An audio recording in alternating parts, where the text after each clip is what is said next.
Hey everyone, welcome back. In this video, we're going to be talking about the expectancy bias, which is basically the tendency for researchers to believe, certify, and publish data that agree with their expectations or their hypotheses, and to kind of more disbelieve and disregard or otherwise like downgrade data that conflicts with their hypothesis or expectations.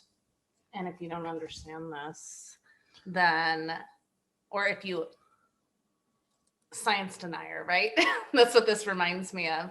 People running around calling people science deniers when they don't understand these nuances. Oh yeah, yeah, Like 100%. it's fucking bonkers.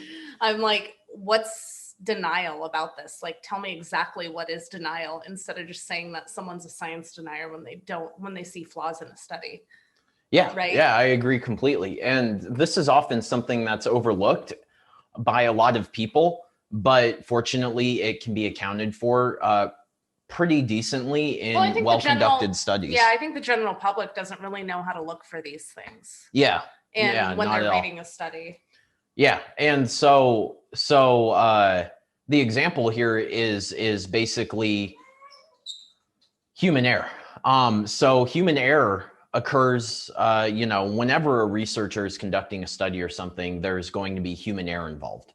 Whether it's, when they're talking to patients, when they're interpreting the data from the patients, when they're writing the manuscript, whatever. And the way the expectation bias comes into play is that if they know, for example, which group received which treatment, they might act differently towards the group that favors their hypothesis. And they're not cognizant of this. No. I think that a lot of people will hear that kind of thing. And since humans also filter through black and white dichotomous thinking often, they will say, oh, well, they know what they're doing and they're looking for these results. But no, what happens is we're not really aware of our cognitive biases, right?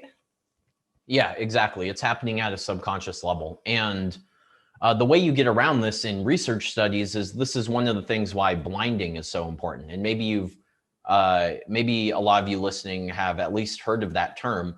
There's different types of blinding. Like a double blind study. Yeah, exactly. So like there are certain cognitive biases that can occur to research participants when they're in a study. And that's where single blinding comes in. You blind the participants so that they don't know like what treatment they're getting, right? A double blind means you're also blinding the investigators. Which I think is the best. Well, yeah, of course. Yeah, it's definitely the best because then the researchers don't know who's in what group, which means that they can't subconsciously start to influence results. And filter information through their lens. Exactly, because they don't know who's receiving what treatment.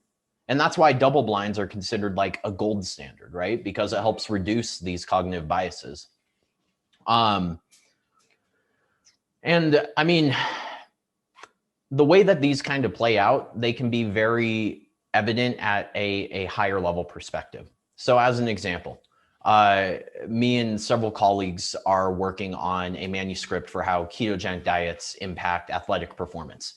And when it comes to endurance exercise performance, the results are largely null. Like either there's a detriment or there's no effect at all, not beneficial, not detrimental. But the studies, like out of something, if I'm remembering correctly, there's like 15 studies. And out of those 15 studies, the only ones that show beneficial effects of a keto diet have been published by very outspoken advocates of ketogenic diets like Finney, Volek, and Noakes.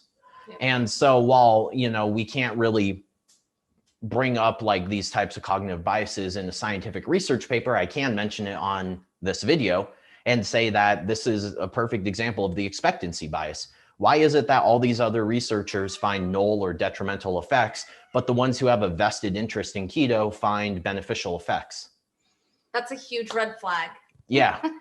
Yeah. And that's why it's important to like trying to explain that like online, like people just like do not fucking understand that. They're like, it is science. You're a science denier. Like if you disagree with point that out. And that's why it's important to take a high level overview of all the data, right? That's the entire point of like systematic reviews and meta-analyses is they can try and figure out the nuances between studies that explain why some have an effect and some don't. But anyway, I mean, there's a lot of reasons to explain a lot of that stuff, but the expectancy bias is one of them. And so that's what we want to talk about in this video is just that. So, okay, awesome. If you like this content, great. That's what we're trying to do. Please share this video with someone who you think would find this information useful. And if you haven't already, please subscribe to our YouTube channel. Thanks, everyone. Yeah, give us a like.